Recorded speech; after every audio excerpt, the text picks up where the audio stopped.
right now on Justice. I would say looks like is not enough basis to appoint a special counsel. Oh, no? Well, let's talk some facts, Mr. Attorney General. Tonight, I'll lay out the case against the Clintons and Uranium One, and I'll show you the raging fire behind all that smoke. And that's not all. Congress has been trying to get this from the FBI for months now. Tonight, I head to Capitol Hill to get answers directly from two members of Congress who are pushing for the truth. They have fought us tooth and nail on that. And I'll talk live with the one man who may have more power than Congress when it comes to getting some action. Then, another controversy that's got me investigating. Is this guy the sexiest guy alive? I don't think so. Street justice gets sexy over Blake Shelton. Aren't there many sexy men out there, are there? No. It's a hot hour of justice, and it starts now.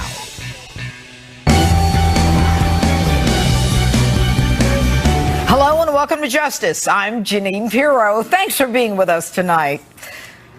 If you didn't believe that the deep state existed after watching Attorney General Jeff Sessions testify before Congress this week, you should now. I don't know what the problem is, but I'm telling you, there is one.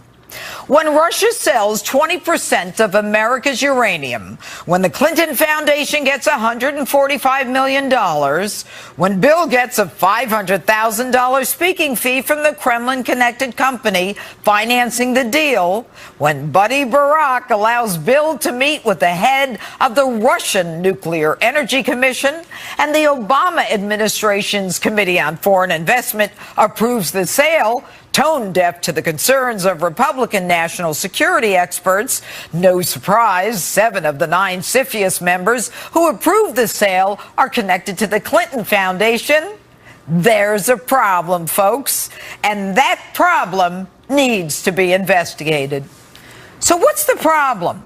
Why isn't this in front of a grand jury?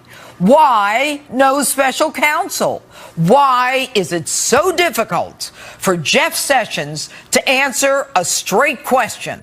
Why does it appear he's not even clear on whether and what he's recused from? Take a look. Do you have the authority today, subject to your recusal, to appoint a special counsel to investigate the Uranium One matter? I believe I do. Do you have the authority to appoint a special counsel to investigate the Fusion GPS dossier? I don't believe that I should be talking about and evaluating cases here today. So if I'm not recused, I have the authority, yes, and the duty and the responsibility to make that decision. And why does it take him months to respond to a congressional oversight committee? His response wouldn't even need to be made public. But my concern is we sent you a letter 3.5 months ago asking for a second special counsel. And if you're now just considering it, what's it going to take to get a special counsel? It would take a factual basis that meets the standards of the appointment of a special counsel. Factual basis? Okay, let's try a different angle. The Clinton campaign and the DNC, which we now know were one and the same, much to Bernie's detriment, and the FBI all pay the author of a fake dossier to muddy up Donald Trump, your president, who appointed you, Mr. Attorney General, which dossier was presumably used by Jim Comey once he dropped it on the president's desk as a basis for a FISA application that could then be used to surveil Americans associated with Trump, which Americans were then illegally unmasked by the 17 intelligence agencies who themselves were suddenly unmasked, thus creating a kangaroo third world justice system where money, power, and the FBI are joined at the hip. And if that isn't worth looking at, then I'm from Mars.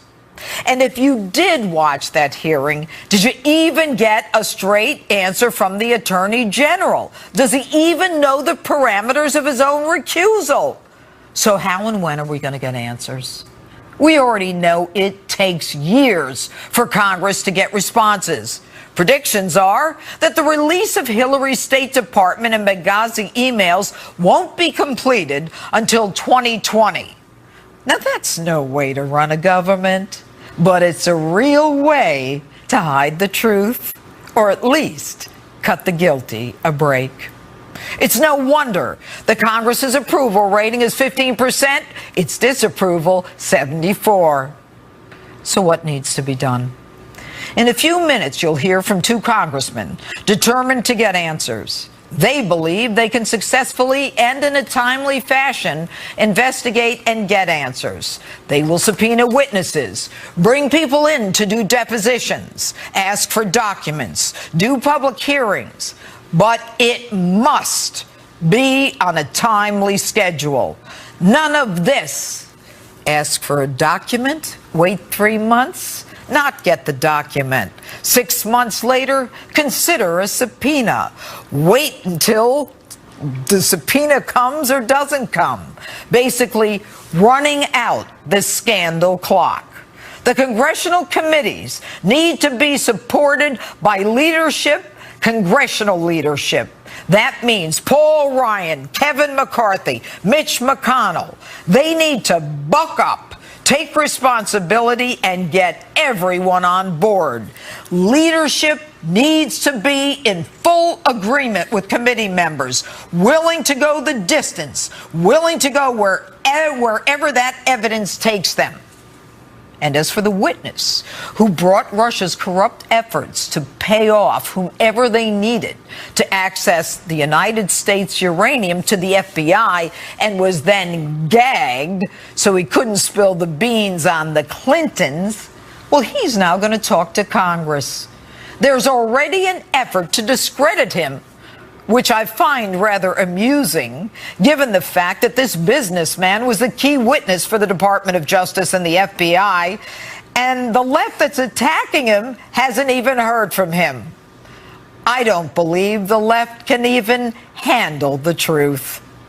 Now, those same two congressmen are going to tell you that they intend to ask the president to declassify the very application that was used to get the FISA warrant during the campaign.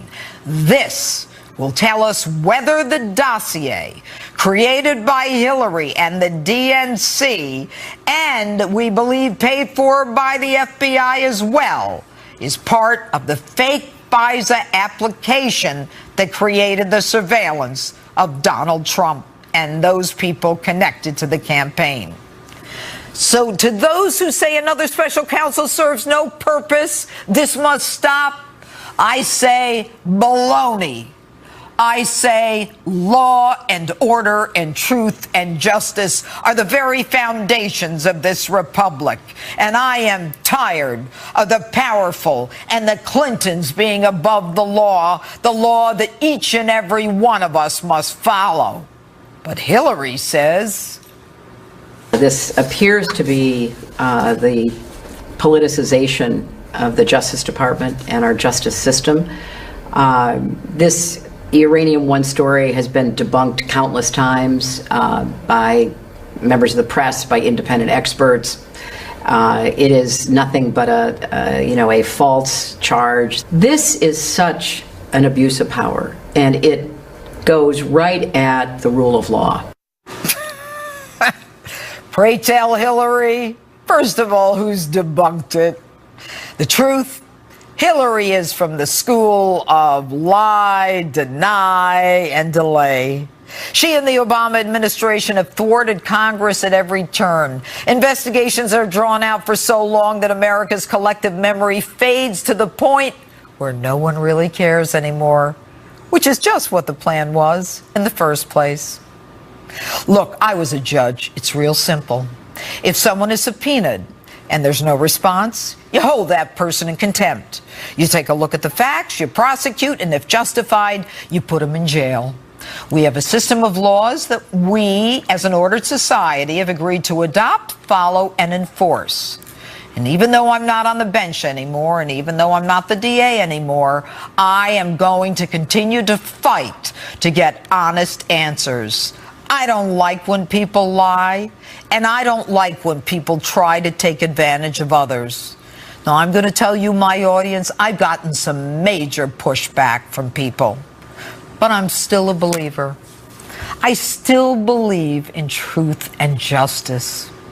The Department of Justice is the last resort, and I'm still a believer. And that's my open. Tell me what you think on my Facebook page, Twitter, and Instagram, hashtag Judge Jeanine. Now, joining me now with reaction to my opening statement, the president of Judicial Watch, Tom Fitton. Okay, Tom, I believe that you have even more power than Congress. You have pried loose documents that even Congress can't get a hold of. And in fact, you, Tom, and I just want to take a second so my viewers understand who you are and what you've done. You were the one that unearthed the Obama lie that was peddled by the Obama communications people that they attributed to the intelligence officials, that Benghazi was the result of that horrible video, when in truth it was their failed policy, the lie that they created 6 weeks before the election so that he could get reelected. First of all, how do you get this power? How do you get the answers? And how is it that you're still with us? Well, it's simple. We ask the questions, and when we don't get answers under the law, we go to court. Our attorneys go to court. On Benghazi, we went to court. We got that document that showed the big lie out of the White House about the Benghazi terrorist attack, and that led to the creation of the Select Committee. And that same area of litigation about Benghazi uncovered the Clinton emails, because they were hiding those emails from us in that litigation. So it's amazing what happens when you're willing to go to court and ask these questions. And Congress had 5 committees looking at these issues, and they couldn't figure it out. And frankly, even after the Select Committee was set up, we were still getting documents the Select Committee couldn't get. Yeah, but what's amazing, Tom, is here you are. I mean, you're with Judicial Watch. You're looking at thousands. I've been reading about you. You're looking at thousands of documents, and you say, no, wait a minute. Under freedom of information, we got this, that, and the other thing, but there's no communications to and from Hillary. There's got to be a way that she's communicating with people, and then you realize she's working on a non-state.gov server. And but for you, I'm not sure we would even know what she was doing, and that all led to the American people believing she was untrustworthy, and some would even say to her not winning for president. You, Tom Fitton. Well, it was a team effort for sure, but those were the consequences, it looks like. The American people made that judgment call. Once we got the emails rolling, we found the pay-to-play allegations being out of these emails, where you've got these foreign nationals and donors of the Clinton Foundation going through the Clinton Foundation to get favors from the State Department. And certainly that raised questions about Hillary Clinton. And then even going back further, though, Judge, it was in 2014 we first disclosed that Hillary Clinton, through her husband, speaking fees, got $500,000 from the Russians. Mm-hmm. So now it's 3 years later, and we're still talking about whether we're going to investigate it. All right. There's a pile of allegations on pay-to-play. Let me just say this quickly about about Attorney General Sessions. Mm-hmm. You know, James Comey says boo, and there's a special counsel appointed to target the president with destruction. And we ask questions about why hasn't there been a significant independent investigation of Hillary Clinton, and the Justice Department is tying itself in knots trying to explain how that decision process is going to be made. They still haven't figured out what to do. Why it's really do you think outrageous. that, Tom, it is outrageous. Why do you think that is? Jeff Sessions is an honorable guy. What's he afraid of? I think his recusal, he made the mistake initially in recusing himself. Okay, you from Clinton recused matters, yourself. and he put himself in a box. Counsel. Get a special counsel. And he can take himself out of the box. And he shouldn't appoint a special counsel like Mueller. He should just appoint a special counsel directly, using his powers as Attorney General, to investigate this mess. And let me say this about Congress. Where's Congress been? These allegations have been out there 2-3 years. They haven't done anything. And they can enforce their subpoenas on their own. And they, frankly, can get a select committee and appoint their own special counsel, a la Watergate, to figure out what went on with these scandals during the Obama administration and Hillary Clinton. You know what? It's why Congress is held in such low esteem, Tom. We're going to have you back on. I really want to finish this conversation. The American people are fed up. But Tom Fitton, thanks so much for what you've done. We look forward to talking to you again. Thank you, Judge. All You're right. welcome. And next, I headed to Washington to speak to two of the congressmen who grilled Jeff Sessions this week. My exclusive interview is next. Then another exclusive investigation. People magazine says Blake Shelton is the sexiest man alive. I found some Americans who have other ideas. Justice rolls on in a moment. Give me the name of someone you think is sexy. Harrison Ford. Oh, I love him. All right, give me another one. Who's sexy? Yeah. Oh gosh, Jimmy Buffett. Jimmy Buffett. Yeah.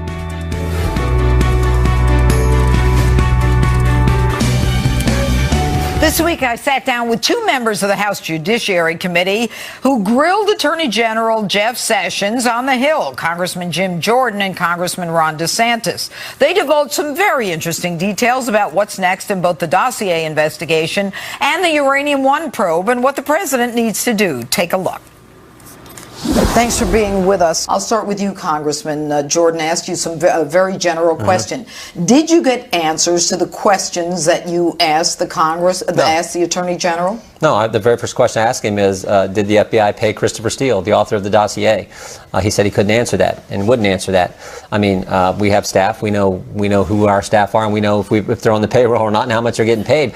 Did the FBI pay the guy who wrote the dossier? And at the same time that we know the Clinton campaign, the Democrat National Committee were paying Fusion GPS to put together the dossier as well. Why did that is happen? that important? Because we believe that they did. It's been reported that the FBI did.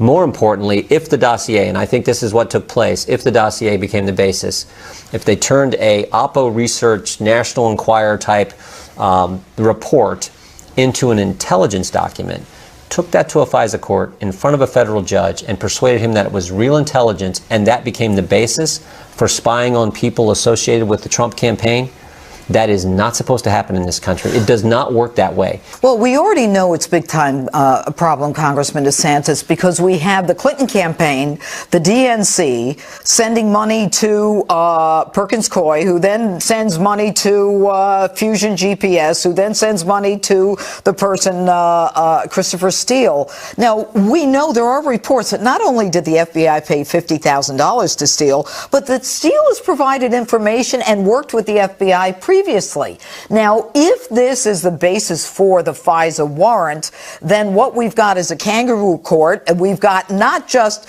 a primary on the Democratic side that was rigged, we also have an investigation that is rigged. How can we find out whether or not that Fusion report in Christopher Steele's dossier was the basis of a FISA warrant? Well, I think what we need to do is ask the president to declassify the applications that the FBI used in order to get this surveillance during the campaign. And once we have that information, then we can know whether it was from the dossier or not. Congress has been trying to get this from the FBI for months now. They have fought us tooth and nail on that. And you have to ask yourself why. It's clearly something that Congress and the American people are concerned about. You can provide it in a classified setting if you're worried about that. But yet they've fought us tooth and nail. Okay, so is someone going to make a request to the president to declassify? And it's totally within his power? Yes. Yes. So we're working. We want to find a committee, maybe oversight, maybe judiciary, who's willing to get the members on board and then send the letter from the committee to the president. I think it will work. Don't you think it's curious, Congressman Jordan, that, on the one hand, you have Jim Comey as the head of the FBI. He's running out saying, Hillary Clinton, I'm investigating her today, and I'm closing this investigation. I'm starting a new investigation. I'm closing that one. She's not guilty. Yeah. And then all of a sudden, they can't tell us whether or not, they paid $50,000 to an individual who created a dossier we know about. It took the head of the Intelligence Committee, the Speaker of the House, saying turn over the records before we could learn that the DNC and the Clinton campaign, which frankly are one and the same, we learned they were paying for the dossier. They were paying Fusion GPS. They weren't going to tell us that, and that, they were going to subpoena bank records. Suddenly, they find the Lord and give us that information. So Ron's exactly right. If we can, a letter to the president, say declassified. Let's let American people know if in fact this took place. If it did take place, then we've got a false narrative created to not only destroy Donald Trump, but then we've got the FBI and the Democratic National Committee in cahoots so that they could destroy a Republican candidate for president. That's the kind of headline that this country has never seen.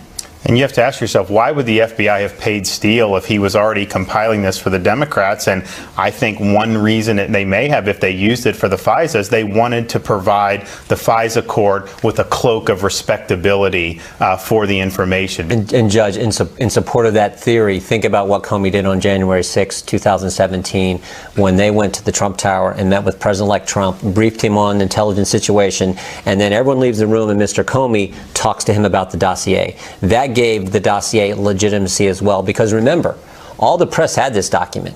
No one would print it because this is National Enquirer baloney. No one would print it. But now, to Ron's point, the FBI director took the time to have a special meeting with the president-elect to brief him on this dossier, and suddenly it gets leaked real quick after that meeting. Someone leaked it, and now it has respectability because the FBI director was important enough to talk to the president-elect. That is a big concern, and it fits right in with the theory that Congressman DeSantis just talked about. And isn't it interesting that Jim Comey is such an important player in all of this? Sure is.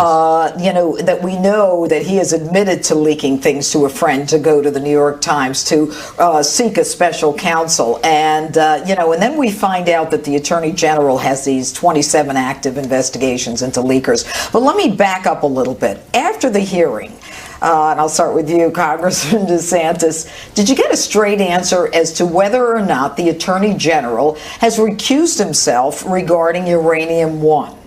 We didn't, and I had always... You did not? No, we did not. I had always assumed that he was recused because when he was confirmed by the Senate, his confirmation hearings, he told Senator Grassley of the Clinton matters, including the foundation. There hasn't been an official recusal, I don't think. So I'm not clear whether he's recused, but it makes a difference because if he doesn't think he needs to be recused, then you don't necessarily need a special counsel. Let me read this to you. This is a statement on his recusal at the confirmation hearing. He says, I have decided to recuse myself from any existing or future investigations of any matters related in any way to campaigns for President of the United States. I have taken no actions regarding any such matters to the extent they exist. That has nothing to do with Uranium One. That has everything to do with the campaign. And yet, Congressman Jordan, when he was asked by you and Congressman Gates, it seemed that he didn't know whether he was or wasn't recused. Yeah, did you get a straight answer? Congressman Gates asked him specifically twice. Early in the questioning, the Attorney General indicated that he was not recused, had not recused himself from anything to deal with Uranium One. Later in the questioning, he says he wasn't sure. So I'm not exactly sure if the Attorney General knows the parameters of the recusal and what those all entail. And what he said in previous testimony, like in front of the United States Senate, I think he indicated in front of the United States Senate that things that deal with the Clinton Foundation, he felt he was recused from. So we're not sure where the line is. Again, all this underscores the fact. Do you guys have the authority to call in all of those members of CFIUS who, according to my investigation, 7 of the 9 of them who approved the Uranium One deal had connections to the Clinton Foundation, to find out, put them under oath and find out what exactly their connections were to the foundation and whether they made any money off that foundation? We have subpoena power. Yeah, sure. I think what we need to do, though, is we need to get all the documents from the informant. We need to subject him to a lot of questioning. A lot of that will be done outside of public view. We'll be with Congressman Jordan, myself, staff members, so that we're building the factual record. And then based off that, I mean, you know, Judge, you did this, figuring out who else we need to talk to. So I think some of those main principles I think are very relevant, but I think that would be towards the end once we have facts, because as you know, some of these folks, if they come and testify under oath, they're very slippery, and you got to have the facts to be able to confront them with. Otherwise, they'll say, well, I don't know this. So we don't want to let them do that. So we got a lot of work with the informant and that information. But yes, we can subpoena people. This is not about getting back the other party. That should be the furthest thing. This is about equal treatment under the rule of law, plain and simple. My thanks again to Congressman Jordan and DeSantis for that exclusive interview. Street Justice. Go ahead and up next, the power panel is back and we're loaded. Matt Slapp, Chris Hahn, ready to go at it, and I may have a little something to say myself. Justice rolls on in a moment.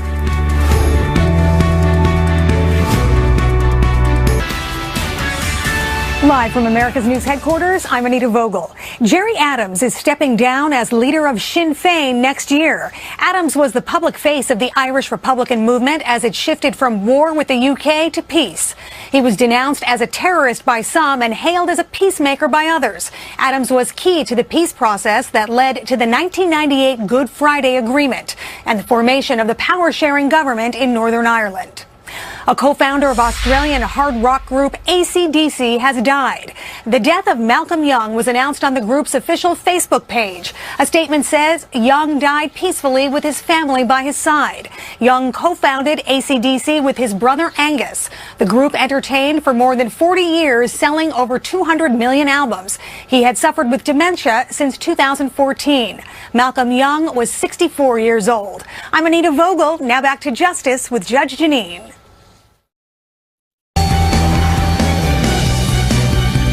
This tax cut really is not for the middle class, it's for the rich. I get sick and tired of the richest people. Regular order, Mr. Chairman. Getting richer and Regular order. Before we learn this.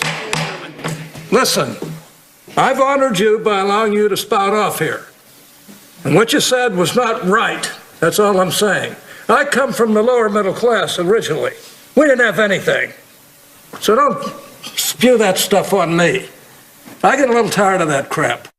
The fight over tax reform has shifted to the Senate, and the fireworks are already flaring. So let's get right to our own fireworks with my star panel tonight. Chairman of the American Conservative Union, Matt Slapp, and former aide to Senator Chuck Schumer, radio talk show host Chris Hahn joins me tonight. All right, guys, I want to have a discussion about the tax bill. And I don't want to have a political argument. I really want to have a discussion for my viewers. The bottom line is this. I don't know a lot about taxes. I don't get it. I get it from an accountant. I sign what he tells me to sign, and that's it. Matt, what do you say the benefit is to the ordinary working American? The ordinary working American has not seen their take-home pay increase in over a decade, Judge. And so what the hope is with this tax plan, and the crown jewel of it, is to allow investors to invest into private enterprises, into their companies, to grow economic prospects so that more middle-class Americans have job prospects, they can get a better job, they can get a promotion at work, and we will do that by making America's income tax rate for corporations competitive once again with the globe. Stop. Let me see if I get it. So you're saying by reducing the corporate tax rate from 35 to 20%, it's going to help people, businesses, and they're going to hire more people? Yes, no? Yes. Okay. Chris, is that true? It's absolutely false. Why to is the that? extent that businesses to the extent that big corporations take that money and invest it into their product and into their facilities, they will further automate and actually cost jobs. What they're going to do with that money is give Chris, dividends can you stop and for a actually minute? buy back Chris, stock. I said, please stop, Chris. Chris, please stop. It's not big corporations that we're talking about. Small businesses we're talking about. That is the vast majority of Americans. We're talking about mom and pop stores. We're talking about businesses. Yeah. You can talk about Exxon and Mobil. Wait a minute, Chris. Come on. Yeah. I want to have a real conversation tonight. My viewers deserve that. Okay. If if I have a plumber, if my electrician, if this guy is able to pay less in corporate taxes, isn't it better for him?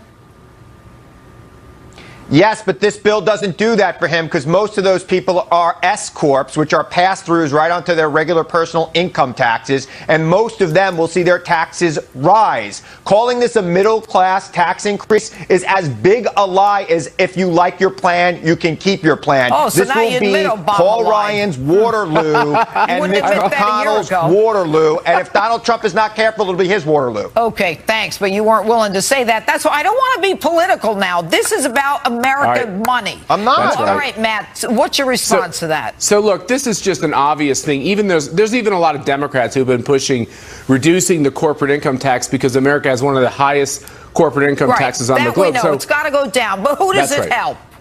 So let's go to the second piece of this, these small businesses that Chris was talking about. these pass-through entities that pay their income in their business, but they get to pay the tax rate as an individual. Right. That gets reduced to 25% in the House plan. There's a different plan in the Senate, but only 30% of their income, to make it more complicated, goes to the 25% rate. So Chris has a point that for small business people, they don't get as big of a tax cut as the big corporations, which gives people a talking point on that. But still, small businesses could come out with lower taxes as well in this bill. All right, so that goes to Chris. All right, but let's talk about decreasing the mortgage deduction. All right, so they're decreasing the mortgage deduction, and in states like New York, New Jersey, California, some of the tax rates and what we pay in real estate taxes, state and local taxes, I mean, they're telling the states, you caused the problem, you eat it. Should we have to eat it, Chris? Right. You live in New York. Absolutely. Look, this is the economic engine of the country, and there are higher taxes here, yes. And I think something needs to be done about that. How about New Jersey?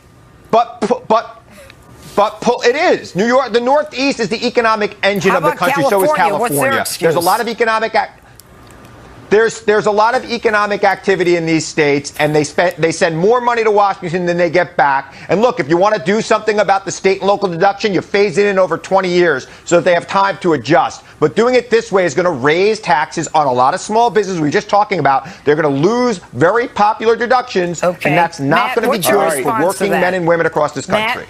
I'm not going to be slighted as a Kansan because I think we do a lot of economic work out there too. But I agree with Chris that when you take away a big deduction, stop it, Chris. When you take away a big deduction, really, let's be honest, that's the same thing as a tax increase. So the problem is, if you come from a big tax state like New Jersey, like New York, like California, even if you're a conservative living in those states, you're going to have a big tax increase due to no fault of your own, simply because you don't get to write off those taxes in a sense. That's a problem. All right. It's a big problem. Matt Schlapp, Chris Hahn, thanks for being with us. Okay. And sexy street justice still ahead, and Ben Shapiro is next. He's a great guest. Don't go away. You're not chosen. Sexual misconduct scandals dominating the headlines this week. Apologies by Senator Al Franken. Denials by Alabama GOP Senate candidate Roy Moore. Here to react to it all, syndicated columnist and host of The Ben Shapiro Show. Ben Shapiro joins me now. Thanks for being here tonight on Justice. Your first time, Ben. We're thrilled to have you on. All right, Ben, I want to call for the sound of Kirsten Gillibrand from New York when she's being questioned by a New York Times reporter. Why don't you take a listen? Is it your view that President Clinton should have stepped down at that time, given the allegations? Yes, I think that is the appropriate response. Don't you think it's rather interesting that within 10 months, where Senator Gillibrand from New York is like, Hillary Clinton is a role model for women, we love her, she's great, and she's going to drag along her hubby Bill, and then all of a sudden, yeah, that guy should have resigned. Besides being a hypocrite, isn't she opportunistic, and should people feel comfortable with her as a United States Senator? Well, I mean, I'm not sure that they should feel comfortable with her as a United States senator in any circumstances, but certainly, this notion that Democrats have suddenly decided that Bill Clinton should have been impeached 20 years ago, this idea we're going to get in Doc Brown's time machine and go back and get rid of Clinton then, they were all giving him a standing ovation in the Rose Garden when he was impeached, and now they're coming out and saying, 10 months after he becomes politically useless to them, now they're going to throw his corpse under the bus. And when they finally get a chance to condemn somebody who's actually sitting right now, right, Senator Franken, then all of a sudden they say, oh, well, you know what we want? We don't want him to go. What we'd really like is a Senate Ethics Committee investigation. And for people who don't know what a Senate Ethics Committee investigation is, the answer is it's nothing. It's a big nothing. Between 2007 and 2016, there were something like 613 reports to the Senate Ethics Committee for investigation, and there were 0 sanctions, none. So the idea, I mean, Al Franken called for an investigation of himself. He said, I'd like a Senate ethics investigation of me. Yeah. Okay, if you're guilty of stuff, and we know he's guilty, there's a picture of him trying to grab a lady's boobs on while she's not sleeping. actually There's touching not a lot that, to investigate there. If you know you're guilty and you're calling for an investigation, that probably suggests that the investigation doesn't mean a whole hell of a lot. But the whole thing is, when he apologized, and people say, oh, he's so great, he apologized. Hillary apologized, she said, as if she should be telling women how they should react in cases like this. The truth is, he apologized for taking the picture. He didn't apologize for doing all the things she accused him of doing. And yet the left that claims to be the protectors and the guardians of women are the party that never believed women. Hillary Clinton was part of the party that trashed women. I mean, do we owe women like Monica Lewinsky, on whose dress the semen was found, of the president of the United States, talk about an imbalance of power between a president and an intern? Do we owe her an apology? Do we owe Juanita Broderick an apology, who made an immediate outcry regarding a rape to a minimum of 5 women? That's exactly right. I mean, if you look at the Juanita Broderick story particularly, last year President Trump during the campaign brought up Broderick, and the media said it was completely inappropriate for him to do so. How dare he bring up Juanita Broderick? Now we have op-eds in the New York Times about how Democrats suddenly believe Juanita Broderick, which says to me that this is much more an issue of political convenience for Democrats than it is about any sort of principle that they're trying to uphold. Suddenly they've become conservatives, typical kind of traditionalist conservatives when it comes to sexual misconduct, except when it comes to their own people, of course. There they maintain their old standard. And what's interesting, for years, we have been paying off, the taxpayers, you and me, for the sexual misdeeds of those in Congress. Should Al Franken be forced to resign? I think Franken should go. I think he should be forced to resign. I mean, it doesn't seem to me. What about Roy Moore in Alabama? What should happen to him? I've said that Moore should step down from the race, and I think that if he's elected, he should immediately be not seated. I mean, I think that the allegations against Roy Moore are incredibly serious. They seem to me very credible. He's done almost nothing to rebut any of the serious allegations made against him. And the idea that we are going to be seating people with credible allegations of child molestation against them that haven't been rebutted in any serious way, that doesn't make a lot of sense to me on any level. Listen, if we're going to have a country, if we're going to have a social fabric where we can actually trust each other regardless of what side of the political aisle we're on, then we're going to need to have some sort of standards for the character of the people that we seat in high office. I mean, this is getting to be beyond the pale, and it has been for 20 years, but it seems to be getting worse. All right, Ben Shapiro, thanks so much for being on Justice Tonight. And who's the sexiest man alive? People say he is, but what do the people say? Street Justice is next. Nick was. The answer is it's nothing. It's a big nothing. Between 2007 and 2016, there were something like 613 reports to the Senate Ethics Committee for investigation, and there were 0 sanctions, none. So the idea, I mean, Al Franken called for an investigation of himself. He said, I'd like a Senate ethics investigation of me. Yeah. Okay, if you're guilty of stuff, and we know he's guilty, there's a picture of him trying to grab a lady's boobs on... while she's sleeping. There's not a lot to investigate there. If you know you're guilty and you're calling for an investigation, that probably suggests that the investigation doesn't mean a whole hell of a lot. But the whole thing is, when he apologized, and people say, oh, he's so great, he apologized. Hillary apologized, she said, as if she should be telling women how they should react in cases like this. The truth is, he apologized for taking the picture. He didn't apologize for doing all the things she accused him of doing. And yet the left that claims to be the protectors and the guardians of women are the party that never believed women. Hillary Clinton was part of the party that trashed women. I mean, do we owe women like Monica Lewinsky, on whose dress the semen was found, of the president of the United States, talk about an imbalance of power between a president and an intern? Do we owe her an apology? Do we owe Juanita Broderick an apology, who made an immediate outcry regarding a rape to a minimum of 5 women?